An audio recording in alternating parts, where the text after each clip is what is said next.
How the Iran War Could Trigger World War III. On February 28th, a war began that nobody outside a small circle of decision-makers saw coming until it was already happening. American and Israeli strikes hit Iran simultaneously. Not targeted raids, not surgical strikes on a single facility, a full-scale air campaign, with the United States dropping more munitions on day one than were dropped on Iraq during the entire opening of Shock and Awe in 2003.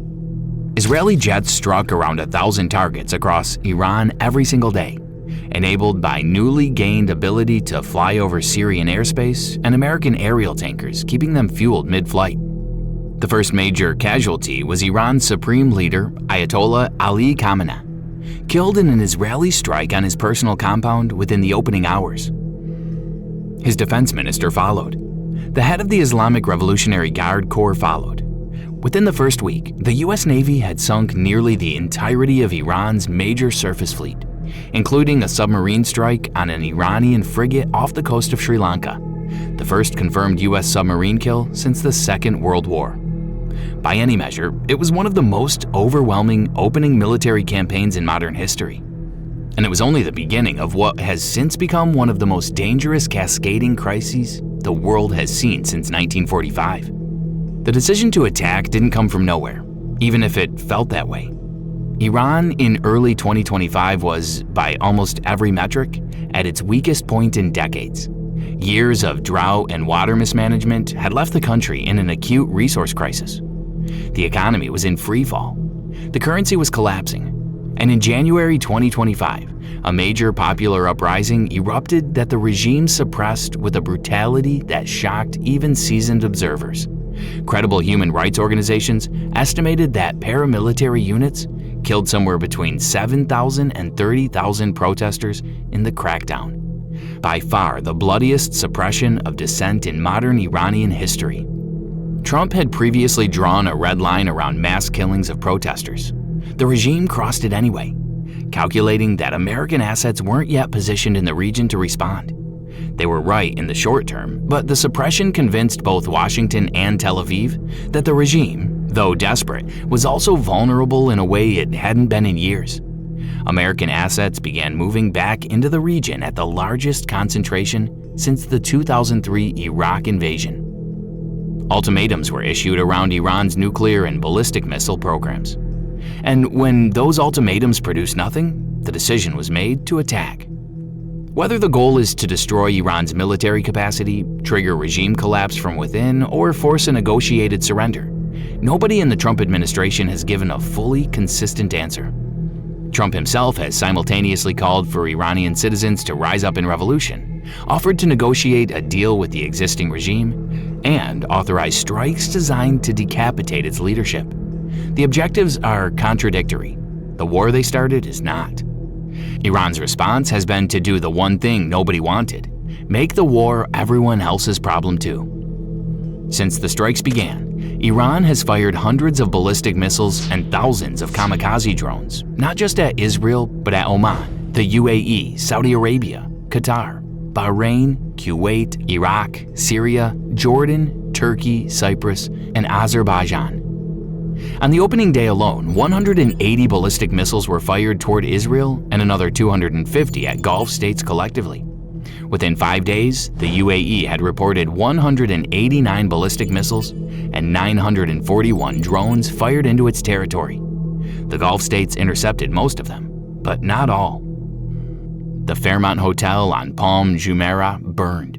Debris from an intercepted missile struck the exterior of Burj Al Arab. More debris fell across residential neighborhoods and onto the tarmac of Dubai International Airport. 3 Amazon data centers in the region were struck directly, 2 in Dubai, 1 in Bahrain, marking the first time critical AI infrastructure has been deliberately targeted and damaged in wartime.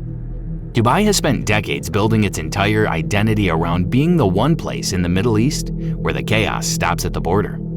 A financial haven, a logistics hub, a city where Russian oligarchs, Chinese investors, Western executives, and Gulf royalty all operate in the same rooms because they trust the stability of the environment.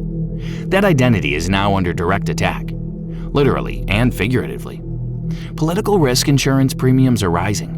The calculations foreign companies made when setting up regional headquarters in Dubai are being revisited in real time.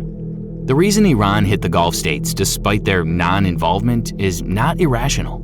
American military assets are based in Qatar, Bahrain, Kuwait, and Saudi Arabia. Even if those governments didn't authorize the US to use their facilities for strikes on Iran, those facilities exist there. Iran's real goal is economic pain severe enough to force Trump to stop the war. The Gulf states are the most efficient mechanism for delivering that pain. And they are delivering it. The Strait of Hormuz is closed. Iran announced the closure almost immediately after the strikes began. Mining approaches with naval mines deployed by small motorboats and threatening any vessel that attempts passage with drone and missile attack. Even with most of its major surface fleet destroyed, Iran retains thousands of mines and an enormous inventory of cheap drones that can make the strait functionally impassable. The Strait of Hormuz is not just important. It is the single most critical maritime choke point in the world. 1/3 of all seaborne crude oil and 1/5 of all global liquefied natural gas pass through it daily under normal circumstances. Iraq's oil, Kuwait's oil, most of Saudi Arabia's oil, most of the UAE's oil, all of Qatar's LNG. Every barrel and every cubic meter of that supply is now blocked. Within the first week, 3,000 merchant vessels were stranded, roughly 10% of the entire global container fleet. Iraq has run out of storage capacity for crude it cannot export and has begun shutting in production at major fields. Kuwait has warned it may follow. Saudi Arabia, which can reroute some supply through Red Sea pipelines, cannot reroute most of it. Oil prices have already jumped over 14% since the war began. Natural gas prices in Europe have spiked more than 70%. And critically, every additional week the strait stays closed, Russia earns more from its own energy exports, giving the Kremlin's war machine in Ukraine a financial cushion at exactly the moment the US is supposed to be pressuring it to negotiate. The economic logic of what Iran is doing is straightforward. Make the war so expensive for the global economy that the pressure on Trump to end it becomes politically unbearable. At 27% public support for the war in the United States before any of this happened, the starting point was already precarious. The Aviation picture tells a similar story. Airspace over Iran, Iraq, Kuwait, Qatar, Bahrain, Syria, Jordan, Lebanon, Israel, Oman, and Yemen is entirely closed. Partial closures extend over Egypt, Saudi Arabia, and the UAE. By the end of week 1, more than 18,000 flights to the Middle East had been canceled, most of them through Dubai, Abu Dhabi, and Doha, which serve as the primary connecting hubs between Europe, Asia, and Africa. An Iranian missile struck a French naval base in Abu Dhabi. Another was fired into Turkey, a NATO member, triggering discussions about involving Article 5, the clause that would commit all 32 alliance members to join the conflict.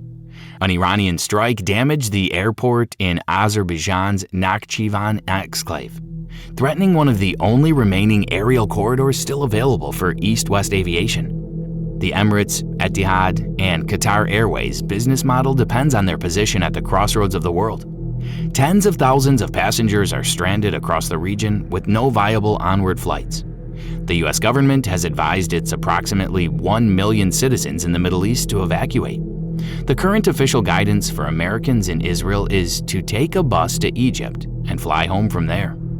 Deeper in the background, escalation corridors are opening that nobody has announced publicly. Russia's intelligence services have been confirmed to be assisting Iranian military targeting. Ukraine has offered its own expertise in shooting down Iranian-made drones to Gulf states' air defenses. The US has begun hastily transferring anti-air assets from South Korea to the Middle East to compensate for the Gulf states' rapidly depleting Interceptor stockpiles, a transfer that leaves the Korean peninsula momentarily more exposed. In Iraqi Kurdistan, CIA-backed ethnic Kurdish militias are reportedly concentrating along the Iranian border, encouraged by the same American strikes that have degraded IRGC infrastructure near the frontier. If they cross an established territory, Iran's Azeri population in the north, Arab population in the southwest, and Baluchi population in the southeast could follow the same logic. The administration appears to be calculating that ethnic fragmentation from within could remove the regime without requiring a full ground invasion. It is an extremely dangerous calculation. Iran has 92 million people, roughly 40% of whom belong to ethnic minorities. A Balkanization scenario, an ethnic fragmentation along Yugoslav or Syrian lines, would produce a failed state of a scale the region has never seen. Iraq's collapse in 2003 and Syria's in 2011 generated humanitarian catastrophes and terrorism consequences that are still being dealt with today. Both countries had fractions of Iran's population, fractions of its military capability, and no nuclear program. A collapsing Iran, leaking weapons-grade material, and hosting dozens of competing armed factions would make both of those disasters look manageable. The Gulf states understand this, which is why they now face a trap of their own. They cannot afford a surviving but vengeful Iran that will eventually regroup and resume attacks. They also cannot afford an Iran that collapses entirely. They want the regime removed, but the country preserved, an outcome that has never once been achieved in any US-led military intervention in living memory. And then there's the Interceptor problem, which may be the factor that determines how much longer any of this can continue at its current pace. Air defense systems fire at minimum 2 Interceptor missiles for every incoming ballistic missile to ensure a kill. Iran has fired over 400 ballistic missiles at Gulf states collectively since the war began, meaning the Gulf states have expended at minimum 800 interceptors.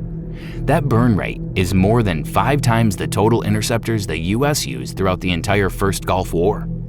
Governments treat their interceptor stockpile numbers as classified, but independent analysts believe multiple Gulf states are now running significantly low. Replacing them will take years of production and billions of dollars. If interceptor stocks fall below a functional threshold and Iran detects it, the calculus changes immediately. Iran retains one escalation option it has not yet exercised: strikes on regional desalination infrastructure.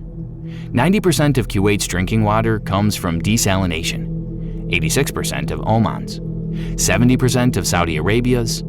A 2009 U.S. diplomatic cable assessed that a successful strike on Saudi Arabia's desalination plants would force the complete evacuation of Riyadh, a city of 7 million people in the middle of the desert, within 1 week. Iran has not gone there yet. The fact that it remains an available option is the reason the Gulf states are now seriously discussing joining the war directly on the American-Israeli side.